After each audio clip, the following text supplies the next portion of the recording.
আচ্ছা, যখন আমি আবার ফিরে আসছি, আর এটা হচ্ছে যে সেম ওই যে আমার ওই যে রহমান ভাই যেটা বলে যাচ্ছিল যে আমার হাউস, আমি সবসময় পছন্দ করি এক্সপেরিমেন্ট করতে, যে ডিজিটাল এবং অ্যানালগ এর ডিফারেন্সটা খুঁজতে চেষ্টা করি।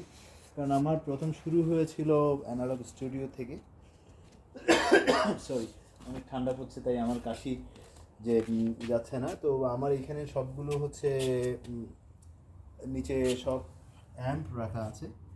আমার ওই যে ওইদিকে যে রমন ভাই স্পিকারগুলো শোডাউন দিয়েছিল, ওই অ্যাম্পগুলা ওই স্পিকারগুলো চালানোর জন্য আমার এই অ্যাম্পগুলা সাথে, ওই অ্যাম্পগুলো চালাতে গেলে আমাকে এটার সাথে ইকুয়ালাইজ করে তারপরে আমাদের স্পিকার ম্যানেজমেন্ট আছে এখানে ডিভিএক্সের এবং বেহরিঞ্জারের। এই যে ডিভিএক্সের এটা হচ্ছে স্পিকার ম্যানেজমেন্ট সিস্টেম এবং নিচেরটাও হচ্ছে স্পিকার ম্যানেজমেন্ট সিস্টেম। সো আমরা কীভাবে করে কোন স্পিকারে কী পরিমাণে ফ্রিকোয়েন্সি আমরা দেব ওইটারই এখান থেকে বুঝে তারপর আমরা দেই স্পিকারগুলো। তো ওই যে ফ্রিকোয়েন্সি ব্যাপারে জন একটু করে জানতে চাচ্ছিল যে এটা বেসিক্যালি কাজ করে হচ্ছে আমাদের ওই যে ফ্রিকোয়েন্সিগুলোর জন্যই, এই যে স্পিকার ম্যানেজমেন্টে যে সিস্টেমগুলো আছে। তো এটার ফ্রিকোয়েন্সি মাপার পরে, ফ্রিকোয়েন্সি বোঝার পরে ওইটা আমরা ইকুয়ালাইজ করে অ্যাম্প সেকশনে পাঠাই। অ্যাম্প সেকশন থেকে তারপরে স্পিকারে যায়, তারপরে এটাই অ্যাম্পলিফাই হয়। তো আমাদের এই ব্যাপারটা হচ্ছে, এটা হচ্ছে টোটালি অ্যানালগ একটা সিস্টেম। নিজের যারা সাউন্ড জানে শুধু তারাই সাউন্ডটা করতে পারে। তারাই শুধু সাউন্ডটা করতে পারে। এটার মধ্যে অটোমেটিক কোনো ইয়ে নেই, তাকে প্যাচিংটা অনেক। তো সেই ক্ষেত্রে আমি একটু কুইকলি আমি জন এবং রহমান ভাইকে দেখাতে যাচ্ছি যে প্যাচিংটা আমরা কেমন করে করেছি। লাইটটা কি কীভাবে একটু দেখাতে পারলে আমি প্যাচিংটা একটু ওইটাতে দেখাতে পারি যে আমরা প্যাচিংটা কীভাবে করে করি। সো আমি এটা একটু টানছি, টানার পরে যখন আমি এটা পিছনে এটা সামনের পার্ট, সো এটা যে কত একটা জটিল কাজ ছিল তখন আমাদের জন্য যে আমরা প্যাচিংগুলো যে করতাম। সো আমি একটু দেখাতে চাই যে প্যাচিংটা কেমন করে বেসিক্যালি হয়।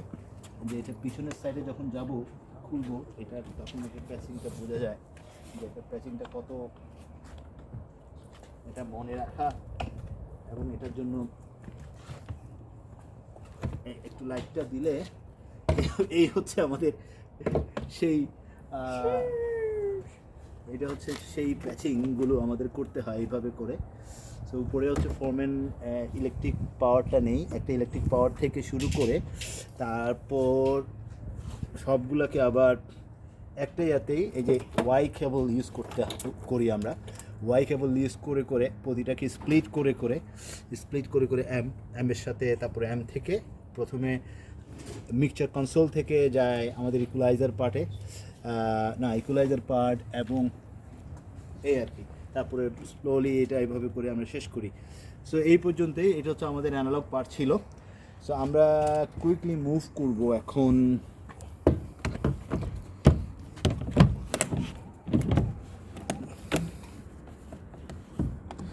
আচ্ছা, আমরা এটা নয় পরে ক্লোজ করি মাহাদি ভাই। থ্যাংক ইউ মাহাদি ভাই এটা দেখানোর জন্য, দ্যাট ওয়াজ ইম্পর্টেন্ট। আর এইদিকে হচ্ছে ওল্ড স্কুল SP3 আমরা যেগুলো দেখাচ্ছিলাম, এখন স্পিকার লাগানোই আছে, এখানে টোটাল ফ্রিকোয়েন্সি দেওয়া আছে। These are big speakers basically. আমরা ক্যামেরাটা যেভাবে জুম করেছি ওয়াইড অ্যাঙ্গেলের জন্য, যদিও বা এখানে ছোট দেখাচ্ছে, but they are quite very big and very heavy speaker.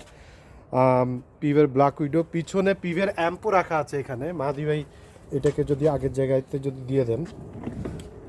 আচ্ছা, ততক্ষণে আমি আবার একটু এইদিকে স্পিকারের এই দিকটা একটু দেখাচ্ছি।